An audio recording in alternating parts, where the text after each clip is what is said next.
আমরা এখানে যে মনোনয়ন ফর্ম দাখিল করেছি, অনেক আশা আকাঙ্ক্ষা স্বপ্ন নিয়ে আমরা এই মনোনয়ন ফর্মটি দাখিল করেছি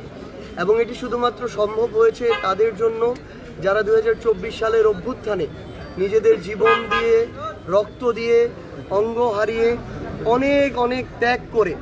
এই 24-এর অভ্যুত্থান পরবর্তী বাংলাদেশ নিয়ে এসেছে।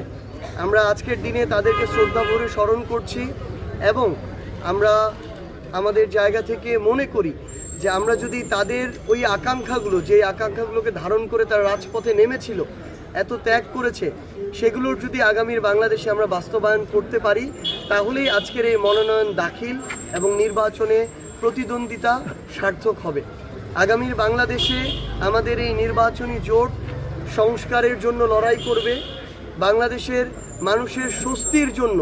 দুর্নীতির বিরুদ্ধে লড়াই করবে এবং বাংলাদেশের সার্বভৌমত্ব, স্বাধীনতা এবং সম্মানের প্রশ্নে পৃথিবীর যে কোনো দেশের যে কোনো শক্তির আধিপত্যবাদের বিরুদ্ধে লড়াই করবে। আমরা এই ঐক্যবদ্ধ লক্ষ্য নিয়ে আমাদের এই পঞ্চগড় 1 আসনে সমমনা 11 দল আমরা একসাথে কাজ করে যাব এবং ইনশাআল্লাহ এই পঞ্চগড় 1 আসনের মানুষের প্রতিনিধি হিসেবে আমরা আমাদের জায়গা থেকে মানুষের দোয়া, আস্থা এবং সমর্থন নিয়ে আমরা সেই বিজয়ের লক্ষ্যে পৌঁছাবো ইনশাআল্লাহ। আমরা পঞ্চগড়ের মানুষের কাছে এটুকুই বলতে চাই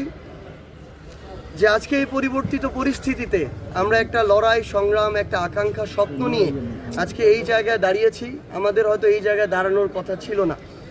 কিন্তু যে ঘুমে ধরা সিস্টেম, এর বিরুদ্ধে আমরা, আপনারা, আমাদের পূর্ববর্তী প্রজন্ম, পরবর্তী প্রজন্ম বছরের পর বছর, যুগের পর যুগ ধরে লড়াই করেছে, কিন্তু সেই পুরাতন বন্দোবস্তের কোনো পরিবর্তন হয়নি। আমরা ঐক্যবদ্ধভাবে সেই পুরাতন ঘুণে ধরা বন্দোবস্ত ভেঙে নতুন করে জনকল্যাণমুখী রাষ্ট্র ব্যবস্থা নির্মাণের জন্য আজকে এই জায়গায় দাঁড়িয়েছি। এই লড়াইয়ে, এই সংগ্রামে আমরা আপনাদের দোয়া চাই, আমরা সমর্থন চাই, আমরা ভোট চাই। ইনশাআল্লাহ আপনারা যদি আপনাদের জায়গা থেকে আমাদের উপরে সেই আস্থাটুকু রাখেন, আমরা আমৃত্যু আপনাদের কাছে এইটুকু আমরা ওয়াদা করতে চাই, আমৃত্যু আমরা আপনাদের এই আমানতের কখনো খেয়ানত করব না। আমরা সবশেষে এইটুকুই বলতে চাই, আগামীর এই পঞ্চগড় বিনির্মাণে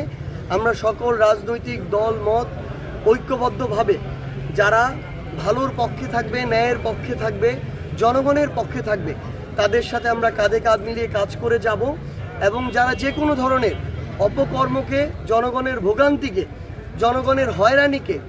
দুর্নীতিকে প্রত্যক্ষ এবং পরোক্ষভাবে প্রশ্রয় দিয়ে যাবে, আমরা তাদের বিরুদ্ধে জনগণ